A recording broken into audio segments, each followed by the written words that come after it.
In 1985, something happened that almost nobody thought was possible. Steve Jobs was pushed out of Apple, the company he had helped build from the ground up. The company that carried his vision, his obsession, and his belief that technology could change the world. For years, Apple and Steve Jobs had seemed inseparable. One represented the other. So when the founder suddenly lost control of his own company, it sent shockwaves through Silicon Valley. How could that happen?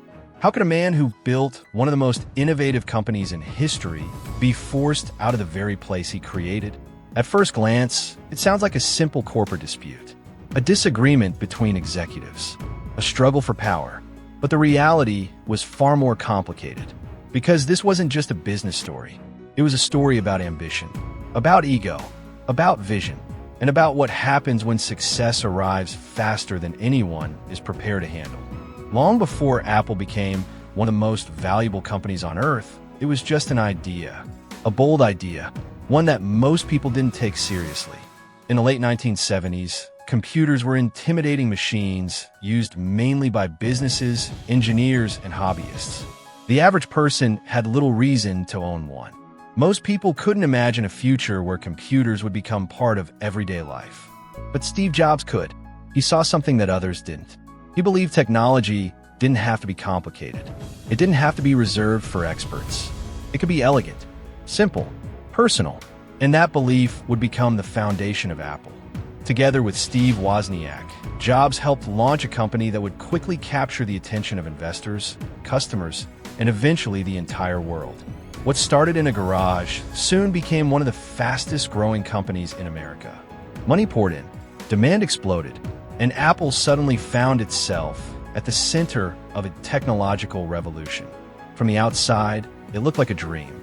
But inside the company, cracks were already beginning to appear. The bigger Apple became, the harder it was to manage. And the more power Steve Jobs gained, the more difficult he became to work with. He was brilliant. There was no question about that. But he was also relentless, demanding, uncompromising. He pushed people beyond their limits because he believed extraordinary products required extraordinary effort. Sometimes that approach produced breakthroughs. Sometimes it created enemies. And as Apple continued to grow, those enemies slowly began to gain influence. No one realized it yet, but the conflict that would eventually remove Steve Jobs from Apple had already begun. The idea was simple, but changing the world rarely is. As Apple continued to grow, Steve Jobs found himself standing at the center of a technological revolution that few people fully understood. Computers were beginning to leave laboratories and corporate offices. For the first time, ordinary people were becoming interested in owning one. The opportunity was enormous, and Jobs could feel it. While many companies focused on specifications and hardware, Steve Jobs focused on something else: experience. He believed technology should feel human. A computer shouldn't intimidate people. It should invite them in.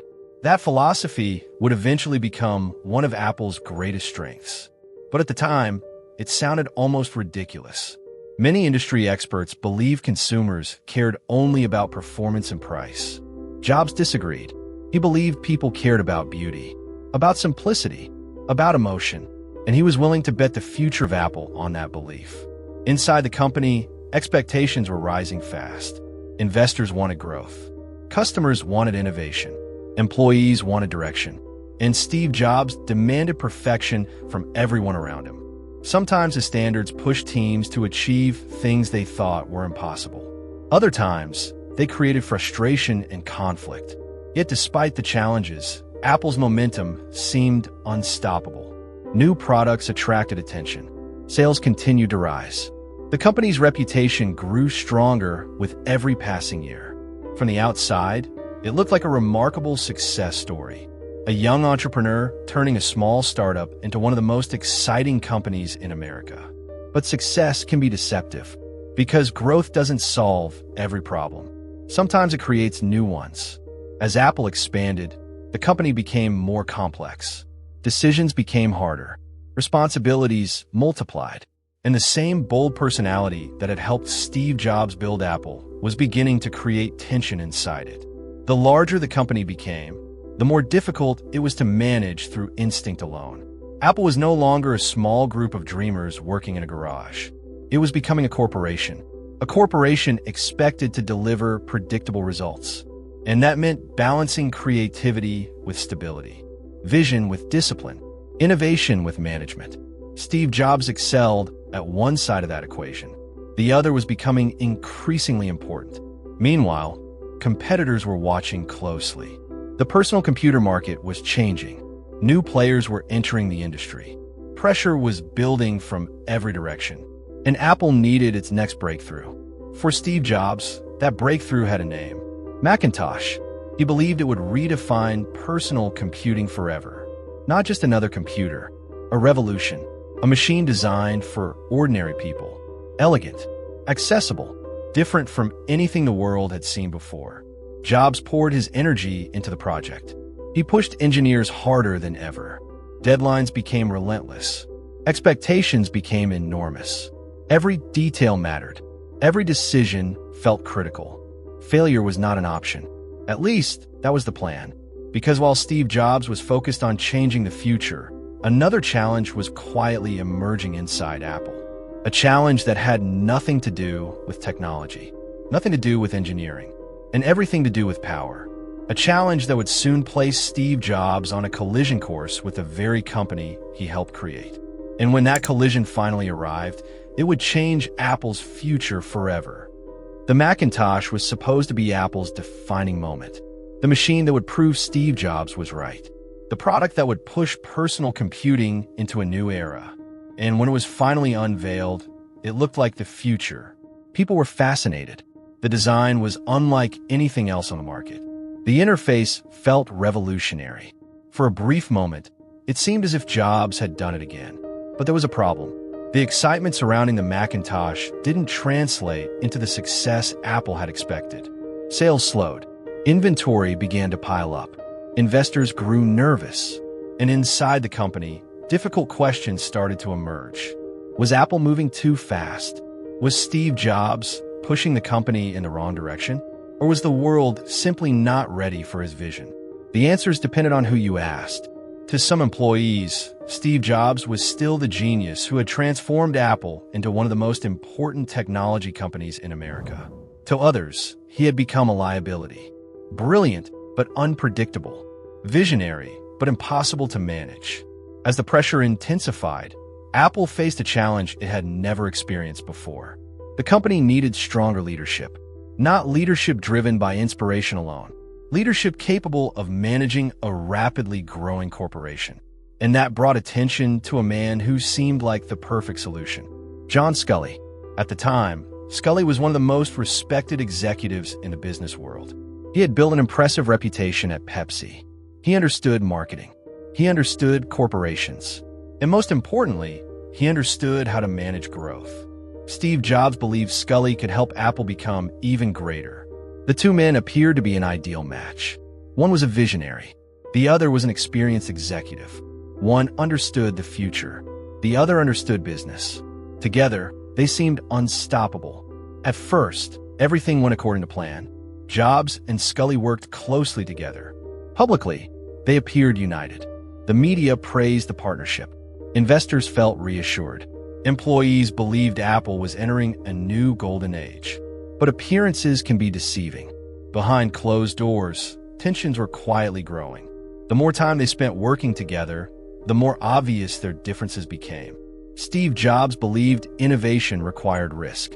John Sculley believed stability required discipline. Jobs wanted bold decisions. Sculley wanted predictable results.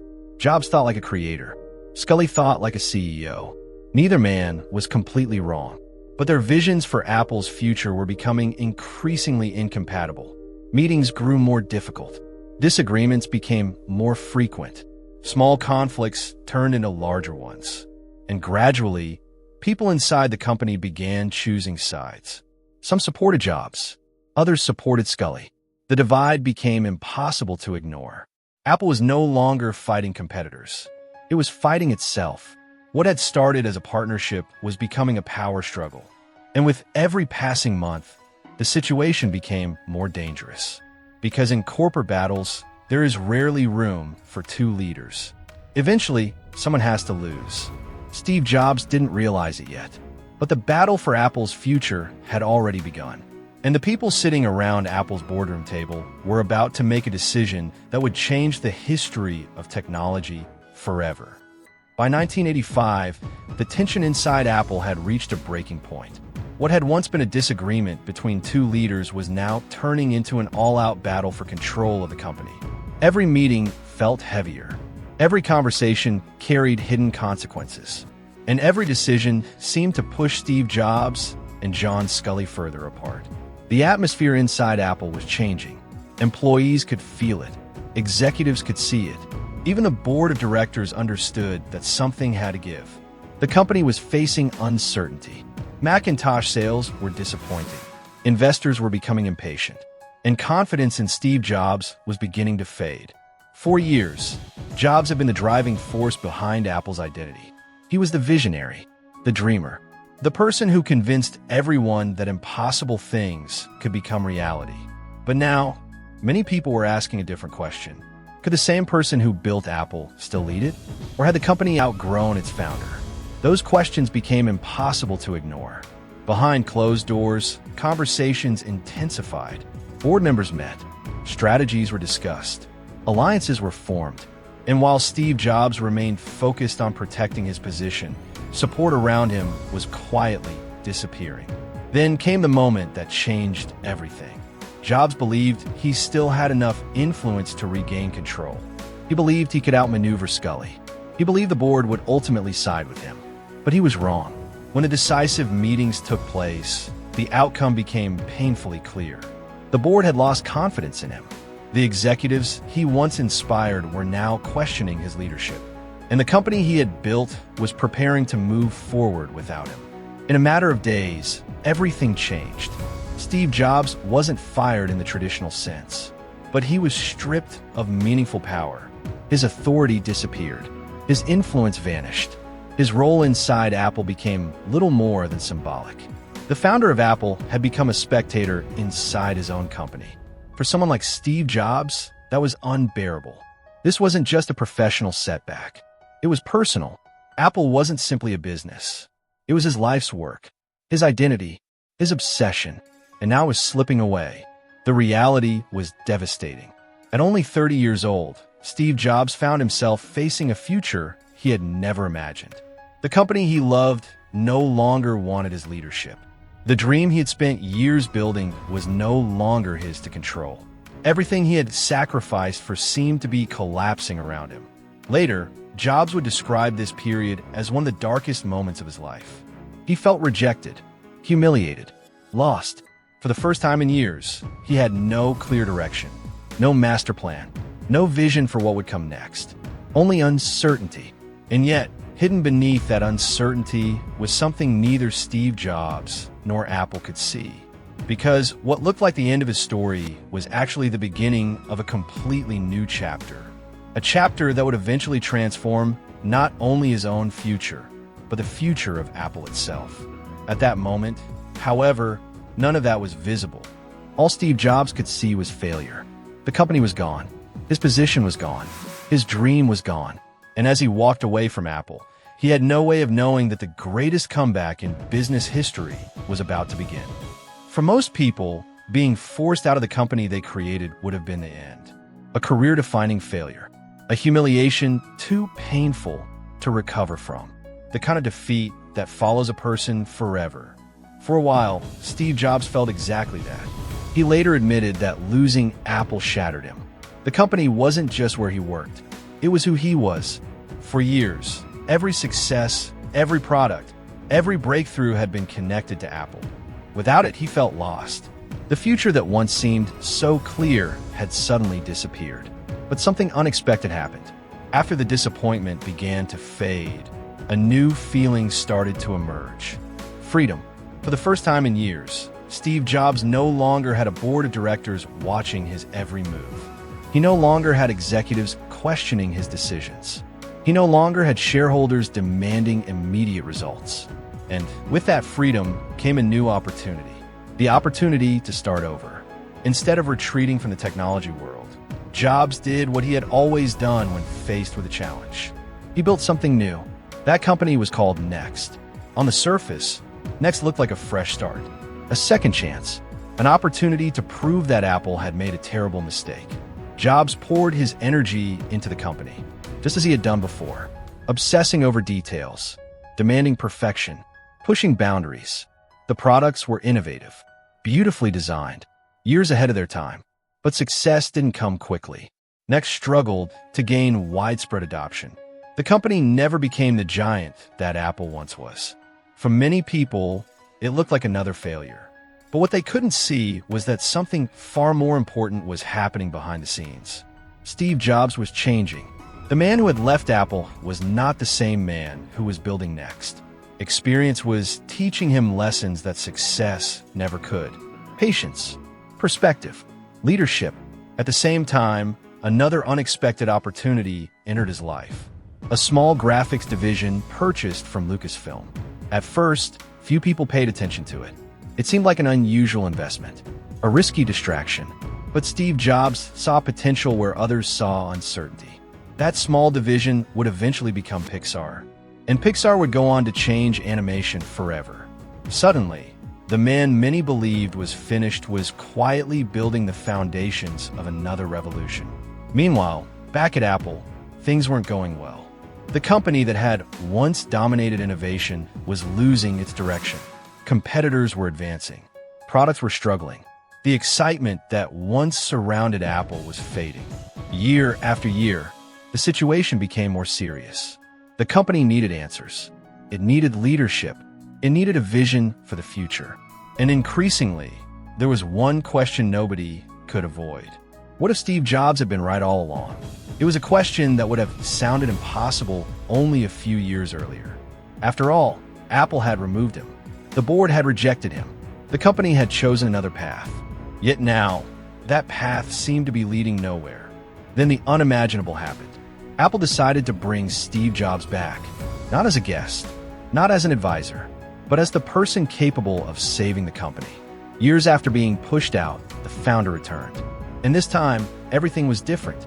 The young rebel who had once challenged everyone around him was gone. In his place stood a leader shaped by failure, a leader who had learned difficult lessons, a leader who understood both vision and discipline. What followed would become one of the greatest turnarounds in business history. Apple simplified its products. Innovation returned. Excitement returned. Confidence returned. Then came a series of products that would redefine entire industries. The iMac, the iPod, the iPhone, one after another. Apple transformed itself from a struggling company into one of the most valuable businesses on earth. Looking back, it's tempting to see Steve Jobs' return as destiny, as if it was always meant to happen. But history rarely works that way. The truth is far more fascinating. None of it was guaranteed. The comeback existed only because the failure came first. The success existed only because everything had fallen apart. And perhaps that's the most powerful lesson hidden inside this story. Sometimes the moment that feels like the end is actually a beginning in disguise. Sometimes losing everything forces us to become someone new, someone stronger, someone wiser, someone capable of achieving things we couldn't have imagined before. Apple had to lose Steve Jobs to understand his value, and Steve Jobs had to lose Apple to become the person capable of leading it into the future. Because in the end, this isn't just a story about technology. It isn't just a story about business. It's a story about resilience, about reinvention, about finding a way forward when everything seems lost. And that's why, decades later, the story of Steve Jobs continues to inspire millions of people around the world. Not because he built Apple, but because when he lost everything, he found a way to begin again.